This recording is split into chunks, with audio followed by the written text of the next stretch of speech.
this is how dead Atlanta is right now. I've never ever seen it this empty before. So yeah. Yo, the time the plane leaving? Right. See you at the airport. Hey. I'm leaving on the next plane. I don't know when I'll be back again. Kiss me and smile for me. Tell me that you'll wait for me. Hold me like you know I'll never go. Even though you know I will. I'm a traveling man, moving through places, space and time.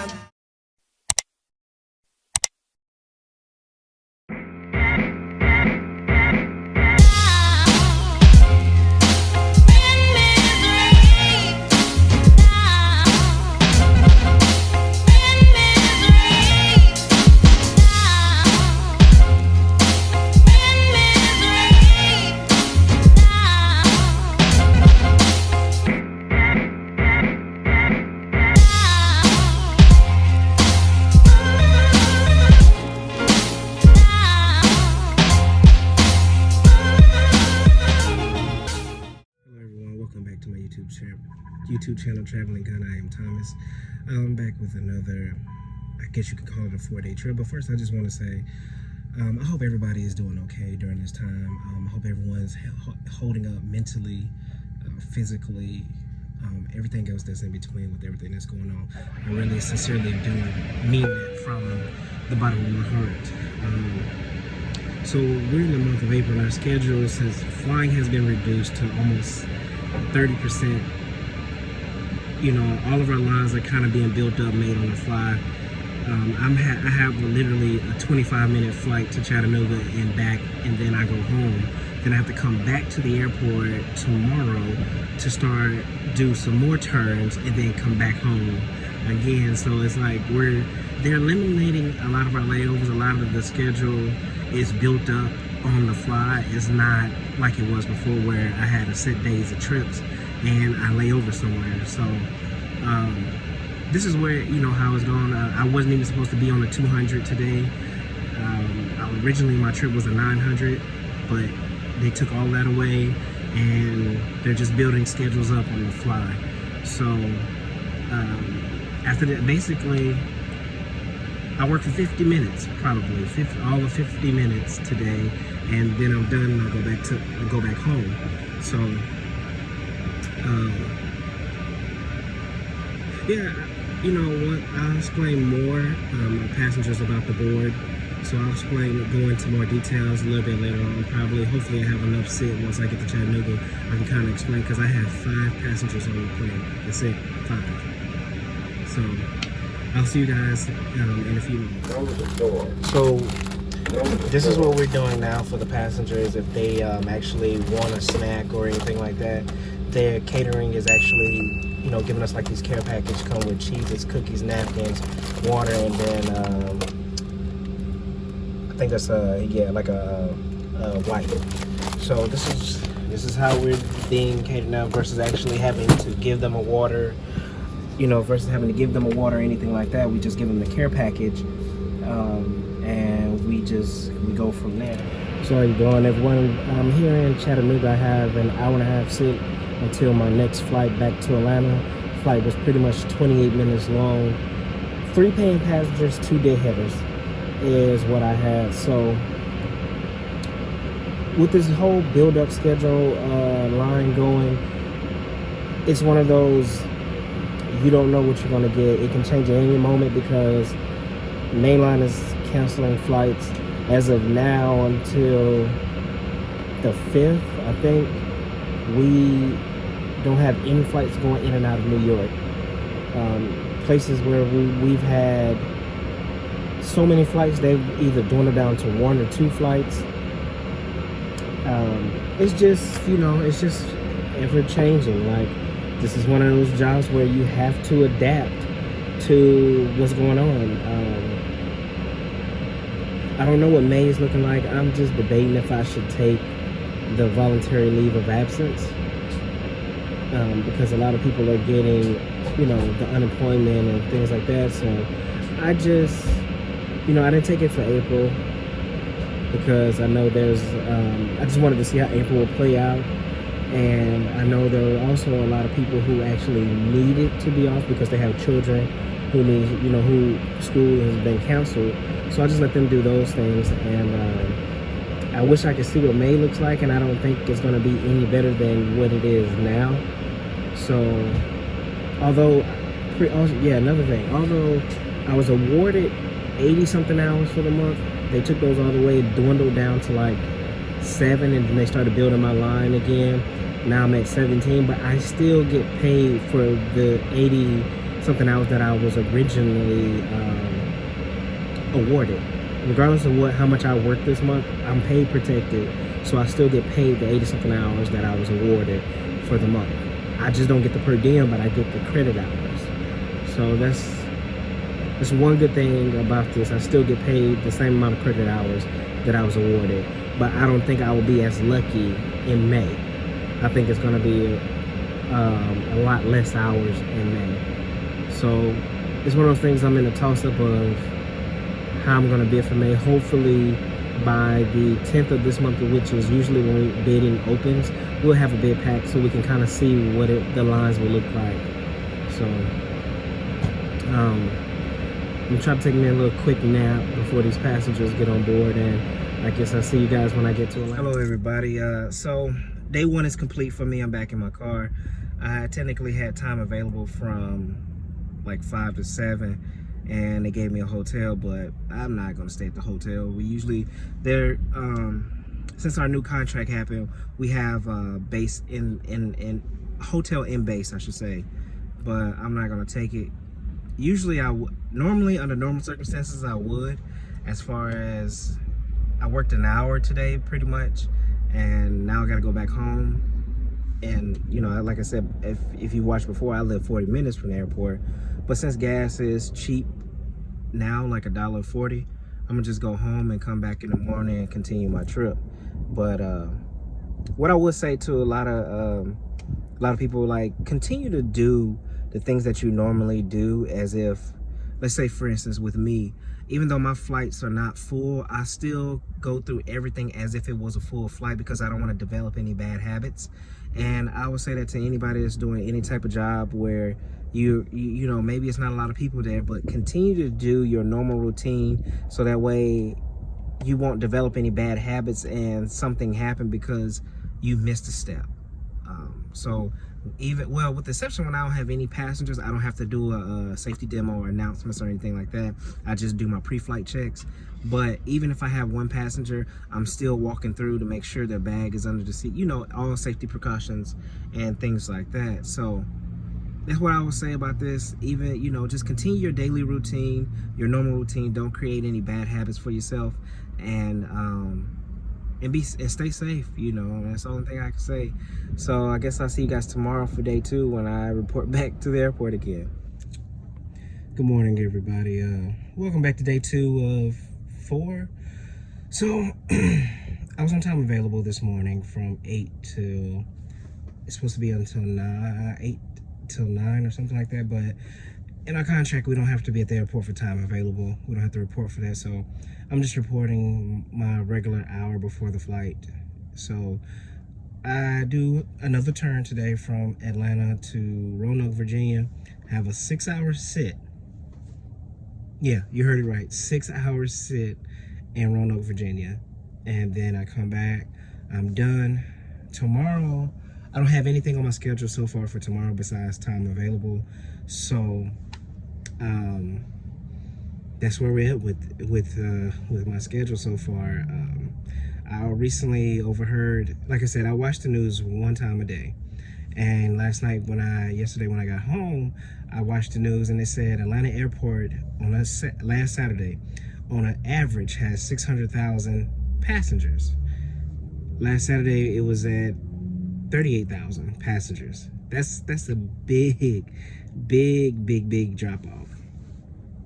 And another thing too, a lot of these people are treating a lot of flights, and especially like me, it just happened this morning. like I was just the plague or something. Like, we're more likely to have this virus than anybody else. Like, they're treating it, you know, some places, I've even seen some hotels say flight attendants can't stay at that hotel, period. And I'm like, this is really ridiculous. Like, I don't know why everybody thinks, oh, you know, because so many articles have came out, or so many memes or something that I've seen on the internet, that, you know, where most likely most germs come from, and flight attendants was on that list. Granted, yes, we're on the plane with other passengers, but yet you wouldn't treat a passenger like that. They're on the plane as well with the same exact germs that we're exposed to. But I just laughed at the gate agent this morning, because I was just like, it's ignorant to me. It's very, very ignorant to me that you treat flight attendants like that, like they're the black plate. Oh, don't touch, you know, don't do this, don't touch that. Like, what? I don't get it, but maybe it's not for me to understand. Just don't let it bother. I say this, don't let it bother you. Go on about your day, because guess what? My day still moves forward. But I just thought it was funny that she did that. And I've actually heard of other stories from other flight attendants that I work with where they've been treated the same way. But I mean, like I say, when I do go home, I do, you know, get my Clorox wipes out. I wipe the seat down, the steering wheel down, like I'm basically, like I'm wiping down a crime scene or something, you know, so my prints won't be on there. But I even spray my suit with Lysol, just, you know, just to be on a crush, and I throw my shirt automatically in the washing machine. So it's just one of those things, you know. It's just, you gotta do it. Like I said, I'm not scared about everything. I'm just cautious. I do want to help other people to where they can get to that point of, to not be at that panic scared stage with this. So that's just why I'm at with it. It's just, I'm very cautious. I still, you know, wash my hands like I normally do. I just probably wash them a little bit more now. But other than that, I'm going on about my life as normal as I can, because now Georgia is shelter in place per se, because we don't have a curfew. I can still go places, but there's no curfew. And I think Friday night the governor opened up the beaches, but it says practice social distancing at the beach. Don't know how that's gonna work, but that's not for me to understand. So I'm ready for this day. This this one leg, a 6-hour sit, and a turn back home. But I'll see you guys later on when I get to Roanoke, Virginia. Hello, everybody. So made it to Roanoke. I'm here in my day room for the 6 hours that I have today. Had 5 people on my flight. Pretty chill flight whatsoever. So, but I know I'm still at they can still change my schedule at any time between now and by the time I go back to Atlanta. Just found out that all of our 200 pilots in New York, they're not doing any 200 flying out of New York at all. JFK has been, only 900 flights that we do is out of JFK, and that's dwindled down to only 10 flights a day. So that's where our company is with everything. And like I said, there's a lot of people still mulling over the fact, should they take voluntary leave of absence for May, or should they just ride the wave and just see where it goes? I think I'm at that same crossroad too, as if I should just ride the wave and just go ahead and continue to work and just see how it all plays out. Because regardless, I'm gonna still end up with 75 hours because it's my monthly guarantee. So regardless of next month, I'm still gonna be at 75 hours regardless, because that's our monthly guarantee. So that's why I'm at with that. I'm finna take a nap because my sleep pattern has been off, because for the last 4 days, I'm a night owl, so I'm usually staying up till 3-4 o'clock in the morning. And last night, I think I stayed up till like 2, woke up at 5:30, so I'm sleepy. So I'm gonna take a nap and hopefully wake up and see if they change my schedule or not.